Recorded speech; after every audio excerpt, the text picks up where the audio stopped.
ഇസ്രായേലിൻ്റെ ചരിത്രത്തിലെ മഹാനായ രാജാവായിരുന്നു സോളമൻ. അറിവിൻ്റെയും ധൈര്യത്തിൻ്റെയും പ്രതീകമായിരുന്ന സോളമനും ഒപ്പം ഷേബ രാജകുമാരിയും ചരിത്രത്തിലൂടെ നമ്മെ ആകർഷിച്ച രണ്ടുപേരാണ്.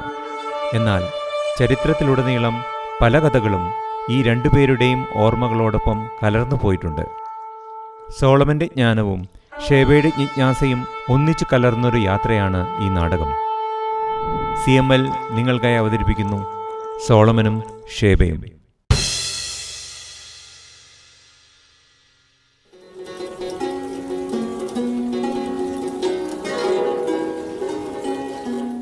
എന്റെ രാജ്യം എത്ര മനോഹരമാണ്. എല്ലാവരും എത്ര സന്തോഷത്തോടെയാണ് കഴിയുന്നത്. അതേ രാജകുമാരി, എല്ലാം വളരെ മനോഹരമായിരിക്കുന്നു. തോഴി, വരൂ, നമുക്ക് നമ്മുടെ രാജ്യം ഒന്ന് ചുറ്റിക്കാണാം.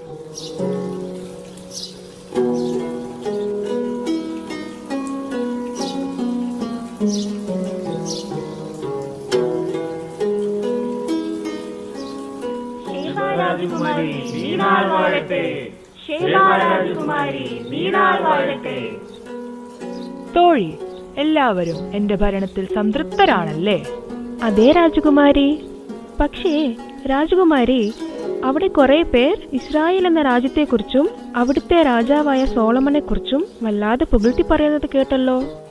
ആരാണ് ഈ സോളമൻ രാജാവ്? ആരാണ് അദ്ദേഹത്തെ കുറിച്ച് അവിടെ പറഞ്ഞത്? അവരോട് നമ്മെ വന്ന് കാണാൻ പറയൂ.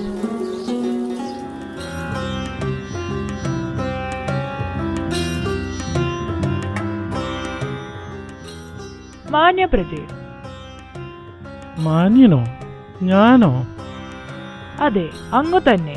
അങ്ങ് ഒരു ഇസ്രായേൽ രാജ്യത്തെക്കുറിച്ചും അവിടുത്തെ രാജാവിനെ കുറിച്ചും സംസാരിക്കുന്നത് നാം കേട്ടല്ലോ.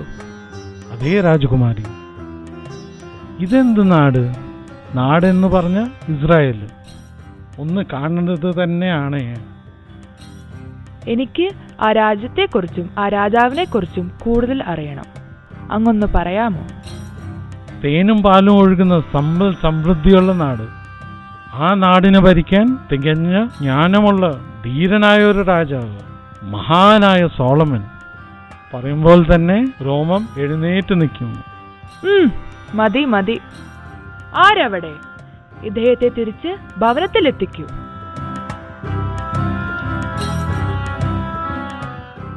എനിക്കും ആ രാജ്യം ഒന്ന് കാണണം. ഇത്രത്തോളം വർണ്ണിക്കാൻ എന്താണ് അവിടെ ഉള്ളത്? അത്രയ്ക്കും അറിവുള്ളവനാണോ ആ രാജാവ്? എന്നാ എനിക്കൊന്നത് കാണണം.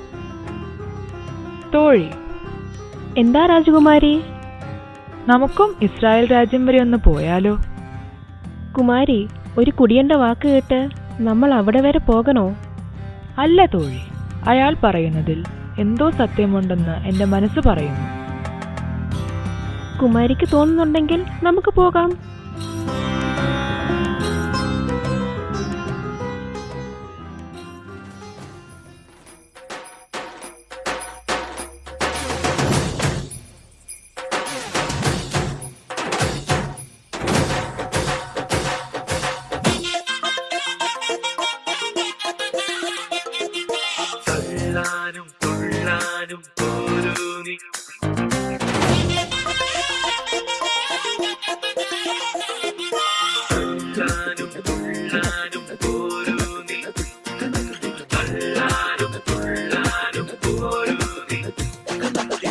പൊട്ടിപ്പാറണ തേരാണേ, ആഘോഷത്തേരാണേ, ആരാടണ ധാരാണേ, ആകാശക്കൂടാണേ.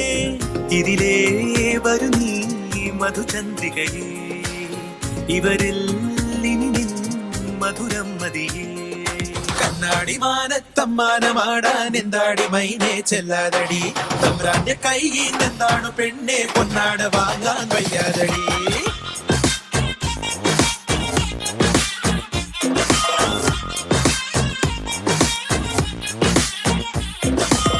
പൊട്ടിപ്പാറണ തേരാണേ, ആഘോഷത്തേരാണേ, ആറാടണ ധാരാണേ.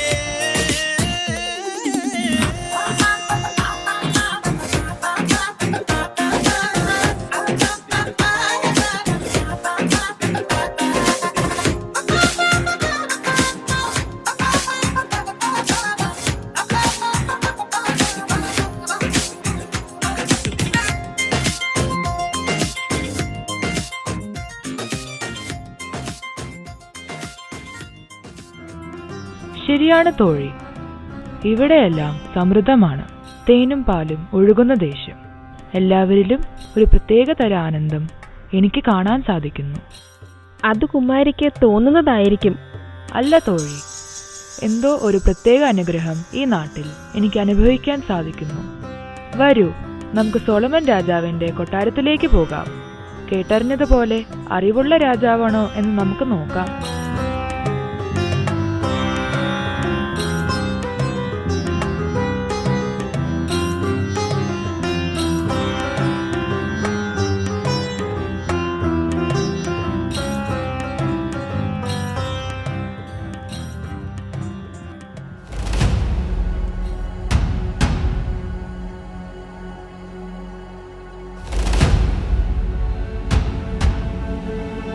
എന്താണ് നിങ്ങളുടെ പ്രശ്നം?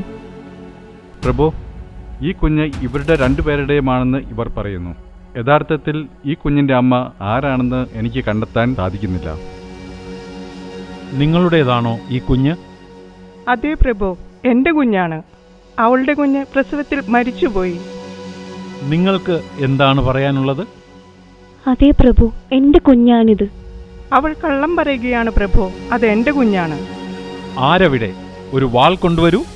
നമ്മുടെ തീരുമാനം ഇതാണ്: ഈ കുഞ്ഞിനെ രണ്ടായി മുറിച്ച് രണ്ടുപേർക്കും പങ്കിട്ടു നൽകുക. അരുത് പ്രഭു, അരുത്. എന്റെ കുഞ്ഞിനെ കൊല്ലരുത്. കുഞ്ഞിനെ അവൾക്ക് നൽകുക.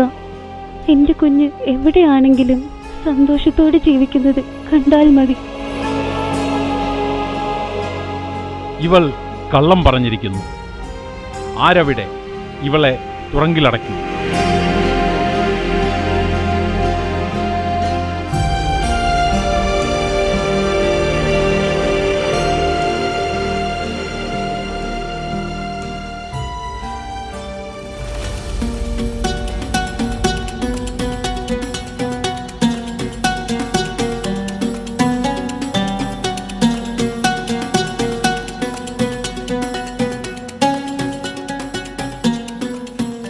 തോഴി, ഈ രാജാവിൽ എന്തോ പ്രത്യേകതയുണ്ട്. അത്രമേൽ ജ്ഞാനമുള്ളൊരു വ്യക്തിക്ക് മാത്രമേ ഇത്രയും വേഗത്തിൽ ഈ പ്രശ്നത്തിന് പരിഹാരം കാണാനാകൂ. എനിക്ക് അദ്ദേഹത്തോട് ഷേബ രാജകുമാരിയായി തന്നെ സംസാരിക്കണം. തോഴി, അദ്ദേഹത്തിന് നൽകാനുള്ള സമ്മാനങ്ങൾ എല്ലാം ഒരുക്കി വെക്കൂ.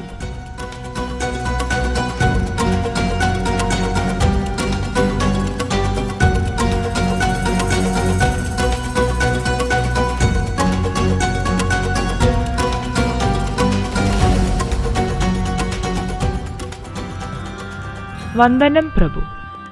ഞാൻ ഷേബ രാജകുമാരി. അങ്ങയെക്കുറിച്ച് ഒരുപാട് കേട്ടു. നേരിട്ട് അങ്ങയുടെ സദസ്സിൽ വന്ന് കാണുകയും ചെയ്തു. ഒരുപാട് സന്തോഷവും അത്ഭുതവും തോന്നി.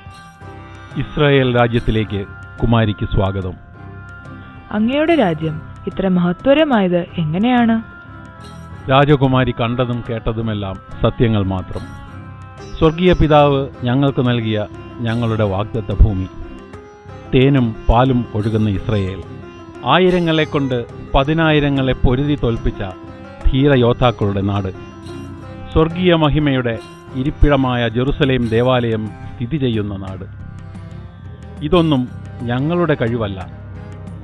പിതാക്കന്മാരുടെ ദൈവമാണ് ഇസ്രായേലിൻ്റെ വഴികാട്ടി. അബ്രാഹത്തിൻ്റെയും ഇസഹാക്കിൻ്റെയും യാക്കോബിൻ്റെയും ദൈവം. അപ്പോൾ അങ്ങയുടെ ഈ ജ്ഞാനമോ? അതും സ്വർഗീയ പിതാവിൻ്റെ ദാനം മാത്രം.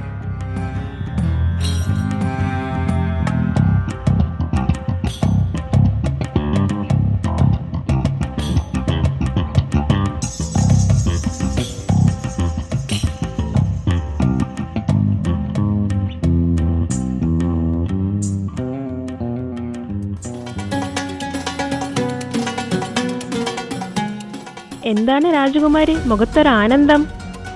എന്തോ അറിയില്ല, ഒരാനന്ദം. സോളമൻ രാജാവിനോട് പ്രണയവും അദ്ദേഹത്തിന്റെ അറിവിനോട് ആരാധനയും തോന്നി തുടങ്ങിയോ? തോഴി, നിങ്ങളെല്ലാം കരുതുന്ന പോലെ ഞാൻ പ്രണയത്തിലാണ്. പക്ഷെ അത് സോളമൻ രാജാവിനോടല്ല, ഇസ്രായേൽ രാജ്യത്തിന് സമ്പൽ സമൃദ്ധിയും അനുഗ്രഹങ്ങളും നൽകുന്ന അവരുടെ പിതാവായ ദൈവത്തോട് എനിക്ക് ആരാധന തോന്നുന്നുണ്ട്.